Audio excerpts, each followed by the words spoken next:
कई जीत बाकी है तो कई हार बाकी है, अभी तो जिंदगी का सार बाकी है। हम चले हैं नई मंजिल के लिए, ये तो एक पन्ना था, अभी तो पूरी किताब बाकी है। नमस्कार, आप देख रहे हैं द न्यूज नाउ और मैं हूं आपके साथ तारिका महाजन और इस वक्त हमारे साथ है पाडर कॉन्स्टिट्यूंसी के एमएलए सुनील शर्मा जी। तो चलिए इनसे बातचीत करेंगे। सुनील जी, सबसे पहले तो आपका द न्यूज नाउ में स्वागत है। Thank you. जिस तरह से आप पहले भी फॉर्मर मिनिस्टर रह चुके हैं और अब जो है पाडर कॉन्स्टिट्यूंसी के लोगों ने जो है अपना प्यार जो है वो आप पर जताया है और आपको वहां से जो आपने जीत हासिल की है, क्या कहेंगे आप इस पर? देखिए, मैंने तो पहले भी कहा कि मैं धन्यवाद करना चाहूँगा अपने सब उस वोटर्स का, अपनी जनता का, जिन्होंने इस 2024 के असेंबली इलेक्शन में मुझे विजयी बनाया और मुझ पे विश्वास जताया। मैं इतना ज़रूर कहूँगा कि जो अपेक्षाएं, जो उम्मीदें मुझसे लोगों ने बांधी हैं, मैं कोई कसर नहीं रखूँगा, मैं कोई कमी नहीं रखूँगा उन अपेक्षाओं और उन आकांक्षाओं को पूरा करने के लिए, क्योंकि लोगों ने विकास के लिए वोट दिया है, लोगों ने सुरक्षा के लिए वोट दिया है। वैसे भी ये पाडर नागसिनी कॉन्स्टिट्यूंसी जो है बहुत ही फार फ्लंग है, सबसे दूर है। एक तरफ से हिमाचल से इसका बॉर्डर मिलता है, दूसरी तरफ से ज़ांस्कार से इसका बॉर्डर मिलता है। तो वहाँ पे डिफ़िकल्टीज़ बहुत है लोगों की, उन डिफ़िकल्टीज़ को ख़त्म करने की पूरी कोशिश करेंगे। एक खुशकिस्मती है कि इसी विधानसभा में माता मचेल भी है, जहाँ बहुत बड़ी यात्रा चलती है। अमरनाथ के बाद सबसे बड़ी यात्रा जो है माता मचेल की है। तो टूरिज़्म के लिहाज से, पिलग्रिम टूरिज़्म के लिहाज से भी वहाँ पे बहुत काम करना है। एक और इस विधानसभा में बहुत बड़ी बात है कि वर्ल्ड फेमस सेफायर जो है वो यहीं पे है। तो ये माइनिंग भी मुझे लगता है कि पहले, काफ़ी देर पहले हुई है, लेकिन इस सेफायर माइन से जम्मू कश्मीर का बहुत बजट चल सकता है। तो ये चैलेंजेस हैं जो मुझे पूरी करनी है। मुझे पूरी उम्मीद है, मुझे पूरा विश्वास है, केंद्रीय नेतृत्व का आशीर्वाद रहा तो जो लोगों की अपेक्षाएं, एस्पिरेशंस हैं, वो हम पूरी करने की कोशिश करेंगे। आर्टिकल 370 जम्मू कश्मीर से जब निरस्त हुआ और पहली बार जम्मू कश्मीर में विधानसभा चुनाव हुए, और अगर इन चुनावों की बात करें तो चुनाव किसी त्योहार, किसी पर्व से जो है वो कम नजर नहीं आया। क्या कहेंगे, जिस तरह से पहले चुनाव हुआ करते थे और अब के चुनावों में क्या कहेंगे इस पर आप? देखिए, पहले जो चुनाव हुआ करते थे, यहाँ पे दो परिवारों ने अलगाववादियों की मदद से एक वहम फैला के रखा था। अलगाववाद की बुनियाद उस 370 से थी। ये जो पर्व, ये जो त्यौहार मनाया गया, इसमें विशेषकर कश्मीर में भी दिल खोल के लोगों ने वोट दिया। जम्मू तो हमेशा ही वोट देता था। कहीं न कहीं ये 370 एब्रोगेशन भी एक हर्डल था इस वोटिंग के लिए, इस टर्नआउट के लिए। और पार्लियामेंट ने जब इस 370 को धराशायी किया, उस पार्लियामेंट के प्रति भी लोगों ने बढ़ चढ़ के वोट दिया। कहीं न कहीं इस बात को सिद्ध कर दिया, इस बात को मोहर लगा दी कि 370 हटना, एब्रोगेट होना लेजिटिमेट है, उसको जस्टिफाई कर दिया। और उसके बाद तो अब चेंज चल रही है। उसके बाद जो असेंबली इलेक्शन आया तो उसमें भी लोगों ने बढ़ चढ़ के वोट दिया। तो मेरे कहने का ये तात्पर्य है, जम्मू हमेशा 60, 80, 70% वोटिंग करता था, लेकिन कश्मीर में 5% से 10% से लेके 40% मैक्सिमम हो जाता था। वहाँ पे भी 60 से 80% जाना, ये 370 को हटाना, एक बहुत बड़ा हर्डल को हटाना और लोगों को विश्वास दिलाना, ये मुझे लगता है कि बहुत बड़ा फैक्टर है इस टर्नआउट का।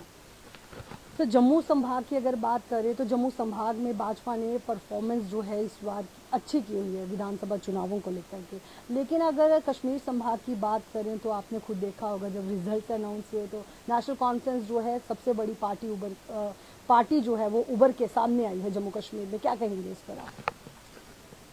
देखिए, भारतीय जनता पार्टी का अभी अभी विस्तार हो रहा है। कुछ सालों से हम कश्मीर में काम कर रहे हैं और बहुत कठिनाई आ रही है वहाँ पे काम करने के लिए। वहाँ पे तो आपने देखा होगा, बहुत देर से वहाँ पे कुछ पॉलिटिकल पार्टीज़ अलगाववाद के नाम पे वहाँ पे लोगों को पोलराइज करते हैं, वहाँ पे लोगों को यूनाइट करते हैं। उनके साथ हमारा टकराव है।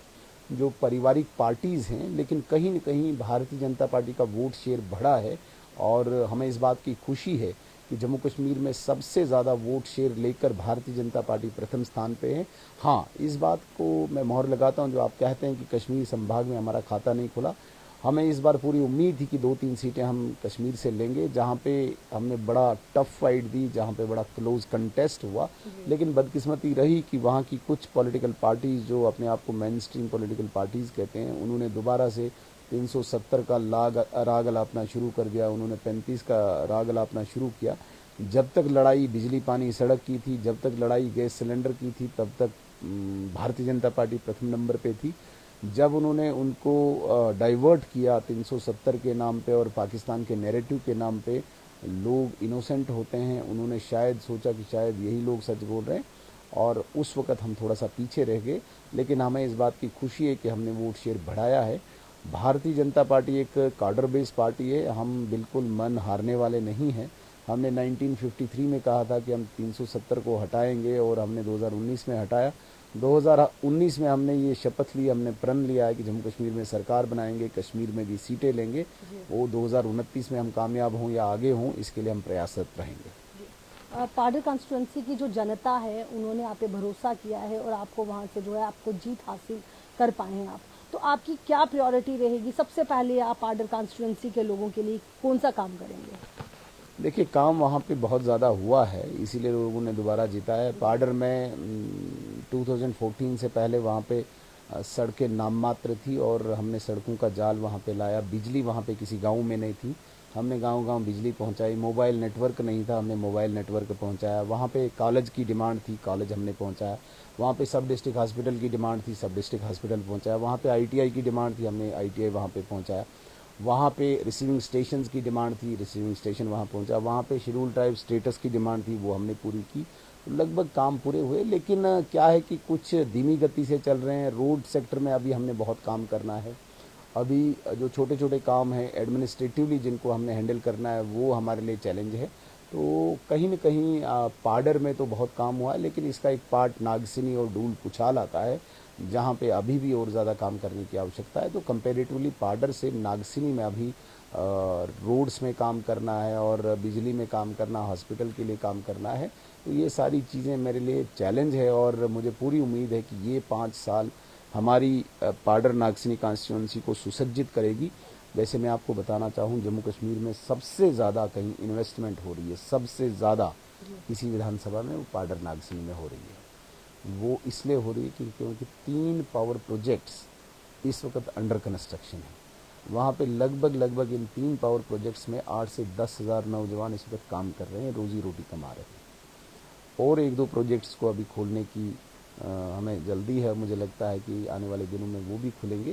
तो डेवलपमेंट के नाम पे वहाँ कुछ बड़े बड़े काम हुए हैं, लेकिन छोटे काम अभी कहीं रोड सेक्टर में अभी हमने करने हैं, हॉस्पिटल को लेके करने, स्कूल को लेके करने हैं, जो मैं एक चुनौती समझता हूँ और इस चुनौती को स्वीकार करके मैं पूरा करने की कोशिश करूँगा। पाडर कॉन्स्टिट्यूंसी के लोगों को क्या मैसेज रहेगा आपका? पाडर कॉन्स्टिट्यूंसी के लोग शुरू से ही भारतीय जनता पार्टी के साथ जुड़े रहे हैं। उनको विश्वास है, जब भारतीय जनता पार्टी जीतती भी नहीं थी, हमने तो पहली बार 2014 में जीत देखी, उससे पहले भाजपा कभी जीती नहीं। लेकिन जब जीतती भी नहीं थी, जब बीजेपी हारती ही हारती थी, तब भी पाडर के लोग भाजपा के साथ थे। कहीं न कहीं सुरक्षा जो हमारी बहुत बड़ी एक चैलेंज है, सुरक्षा को लेके जो एक ग्रिड बनाया है केंद्रीय सरकार ने, पाडर के लोगों को मैं विश्वास दिलाना चाहता हूं कि जब तक भारतीय जनता पार्टी की सरकार केंद्र में है, आपकी जम्मू कश्मीर में हमारी विधायकों की संख्या है, आप सुरक्षा के नाम पे निश्चिंत रहें। और जो कुछ थोड़े बहुत अधूरे काम रह गए हैं, मैं आपके चैनल के माध्यम से द न्यूज़ नाउ के नाम से मैं मैसेज देना चाहता हूं। हर गांव-गांव में आपके चैनल को देखते हैं, आप आश्वस्त रहिए, आप संतुष्ट रहिए, आपके जो अधूरे काम हैं उनको भी पूरा किया जाएगा और सुरक्षा के लिए आप बिल्कुल निश्चिंत रहिए। यही मैसेज मैं आपके माध्यम से देना चाहता हूँ। बहुत बहुत शुक्रिया सुनील शर्मा जी, आज आपने अपना कीमती समय जो है द न्यूज़ नाउ को दिया। तो ये थे हमारे साथ पाडर कॉन्स्टिट्यूंसी के MLA सुनील शर्मा जी, जिन्होंने हमारे सवालों का जवाब बड़ी बेबाकी से दिया। अगली बार फिर किसी नए गेस्ट के साथ आपके समक्ष जरूर हाजिर होंगे। तब तक के लिए मुझे तारिका महाजन को और साथ ही वीडियो जर्नलिस्ट अनूप कोल को दीजिए इजाजत। आप देखते रहे द न्यूज़ नाउ। नमस्कार।